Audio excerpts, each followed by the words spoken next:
Shalom, kita kembali memulai hari yang baru ini dengan Tuhan lewat mendengarkan firman Tuhan. Kita perlu melibatkan Tuhan selalu dalam kehidupan kita. Dalam Mazmur, jika bukan Tuhan yang membangun, menjaga kota, sia-sialah semua orang yang menjagai, bangun pagi-pagi, duduk sampai jauh malam, karena Tuhan memberkati kekasihnya waktu tidur. Jika bukan Tuhan. Jadi bagaimana kita menjadi pribadi-pribadi yang mengandalkan Tuhan, tidak menganggap diri pintar dan bijak. Kita mulai mengakui Tuhan dalam segala laku kita. Dengan cara seperti apa? Dengan cara kita belajar, memberi waktu, bersaat teduh, berdoa, dan mendengarkan firman Tuhan. Karena kalau Tuhan tidak terlibat di dalamnya, apapun yang kita kerjakan itu menjadi sia-sia. Saudara mau cuci tangan, saudara mau bersih-bersih, tapi kalau tidak ada perlindungan Tuhan, serangan virus atau serangan roh jahat bisa datang dalam hidup kita. Karena itu, mari kita memulai hari-hari kita dengan mengakui Tuhan, dengan bersaat teduh, karena itu adalah tanda bahwa kita sedang berkata, Tuhan, aku tidak mampu karena Engkau.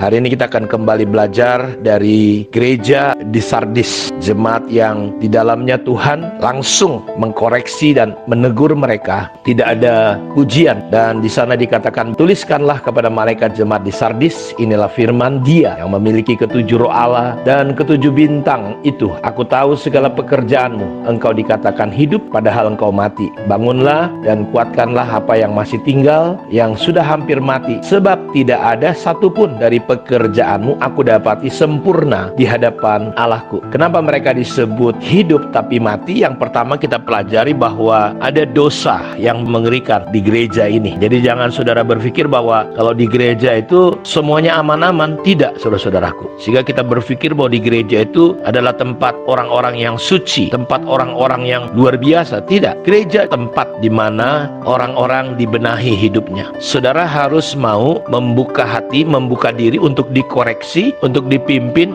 dibimbing oleh Tuhan. Rasul Paulus begitu keras kepada gereja di Korintus. Bahkan dosa orang-orang yang tidak kenal Tuhan pun tidak sampai seperti yang terjadi di Korintus. Bahkan ada seorang anak meniduri ibu tirinya, istri dari ayahnya. Itu dosa yang luar biasa. Gereja di Sardis didapati banyak mereka yang pakaiannya cemar. Artinya kehidupan perbuatan mereka luarnya saja Kristen, ngomongnya saja cakapnya cakap Kristen, cakapnya cakap firman Tuhan, tapi hidupnya penuh dengan pemberontakan, penuh dengan yang najis, yang tidak baik, yang membuat Tuhan mual, membuat Tuhan berkata engkau hidup tapi mati. Dosa selalu membuat kita kelihatan hidup tapi mati. Perkara yang kedua, kenapa Tuhan berkata mereka ini hidup tapi mati? Dalam melakukan segala sesuatu. Kalau saudara perhatikan di ayat ini, bangunlah dan kuatkanlah apa yang masih tinggal, yang sudah hampir mati. Sebab tidak satu pun dari pekerjaanmu aku dapati sempurna di hadapan Allahku. Jadi semua tindakan-tindakan orang-orang atau jemaat di Sardis ini bukan hanya dosanya yang menyolok, tapi dalam mereka melakukan segala sesuatu untuk Tuhan, mereka ini tidak ada satupun pekerjaanmu yang sempurna. Tuhan mengatakan bahwa mereka pekerjaannya tidak ada yang sempurna. Kata sempurna di sini terjemahan dalam bahasa Yunani menggunakan kata plero, berarti lengkap. Jadi artinya Tuhan tidak mendapati satu pekerjaan mereka pun yang lengkap. Bukan sempurna seperti Tuhan sempurna, bukan. Tetapi dalam mereka melakukan segala sesuatu, mereka nggak pernah lengkap, plero. Jadi kalau ngerjain apa-apa itu setengah-setengah, tanggung-tanggung. Ingat, kekristenan bicara tentang totalitas, komitmen, kepengikutan kita kepada Tuhan itu bukan agamawi, tapi ini bicara tentang totalitas. Setiap orang yang hendak mengikut aku, dia harus pikul salib, sangkal diri, dia harus melepaskan segala sesuatu.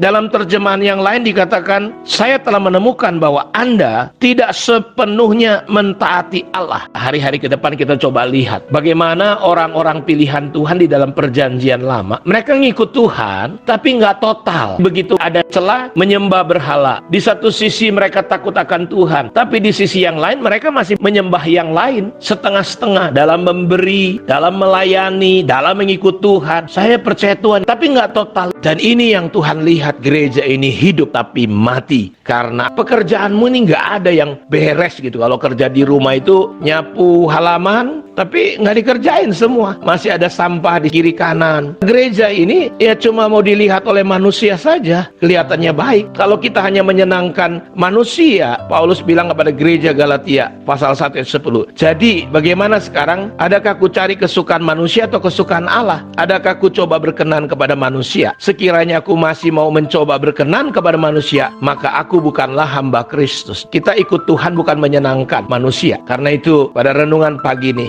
kita nggak mau setengah-setengah. Kita mau total. Kita mau habis-habisan untuk Tuhan Yesus. Jangan setengah-setengah ikut Tuhan. Sebentar ikut Tuhan, sebentar ikut budaya yang bertentangan dengan firman Tuhan. Itu yang terjadi di gereja di Sardis. Sebentar mereka cari Tuhan, sebentar hidupnya nggak keruan macam. Kiranya renungan ini membawa kita bisa total kepada Tuhan. Tuhan memberkati kita. Shalom.